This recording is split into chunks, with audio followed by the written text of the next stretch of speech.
Hi, my name is Evan Zislis. I'm a professional organizer and a life strategies consultant based out of Aspen, Colorado. I'm also the author of the Amazon bestseller, ClutterFree Revolution: Simplify Your Stuff, Organize Your Life, and Save the World. I've also written a new book called Aphrodisiac: Clearing the Cluttered Path to Epic Love, Great Sex, and Relationships That Last. It's still an ebook, but you can get it on my website at ClutterFreeRevolution.com. I'm here to give you another quick tip to jumpstart your new year.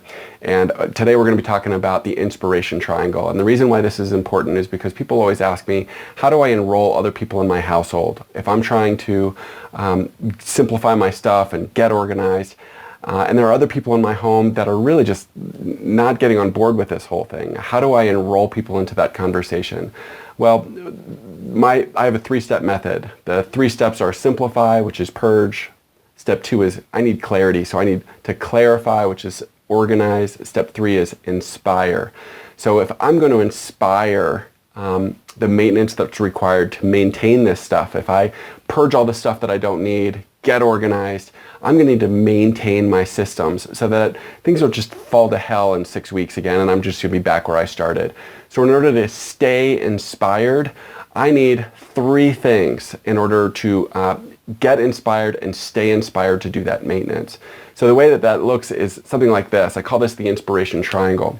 So we have, here's your triangle. Now, anything that operates at peak performance requires maintenance, whether it's physical fitness or whether it's a stellar business that's just cranking, or if it's a high-performance automobile, whatever it is.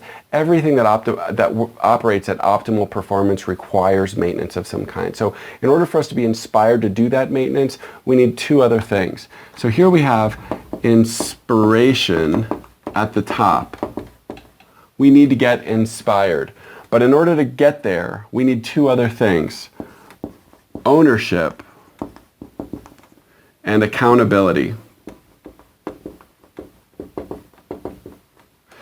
So with this, basically what we're saying is, if I tell you to go mow the lawn and you don't feel like it, you don't have ownership of what I've just asked you to do. But if it's your idea and you say, yeah, I really should go out there and mow the lawn, I can understand that this is something that's important, and I can see what the benefits of mowing the lawn are going to be, then you're going to be more inspired up here to go mow the lawn and probably do a good job.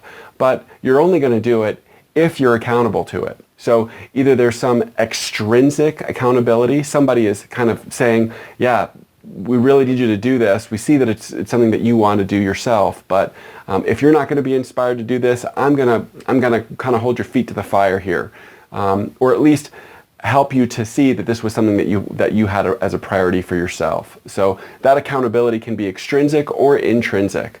Now, a clean kitchen is easier to keep clean. So if you've got a clean kitchen and you're walking into it and you've got ownership of a clean kitchen because you worked really hard to get it clean, you're going to have more ownership of keeping it clean.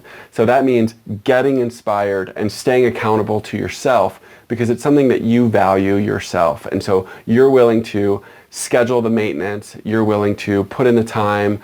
For example, when you're finished with a meal, you just clean up and there's not a big to-do about it. And so it's that kind of stuff that's going to help you to maintain that inspiration that's required to do that maintenance.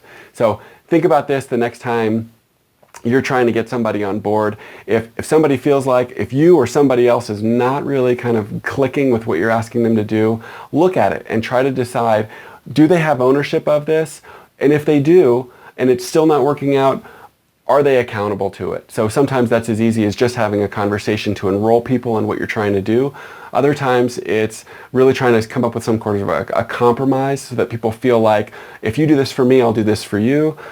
Sometimes it's just as simple as scheduling it on your calendar and then doing what you said you were going to do by kind of following the tasks and appointments that you set for yourself in your day planner. So I hope that's helpful. I find it helpful when things don't really work out. I always want to know, if I'm going to be inspired, is there ownership and is there accountability? That's kind of the secret to success, to staying inspired. I hope that helps. We'll see you next time.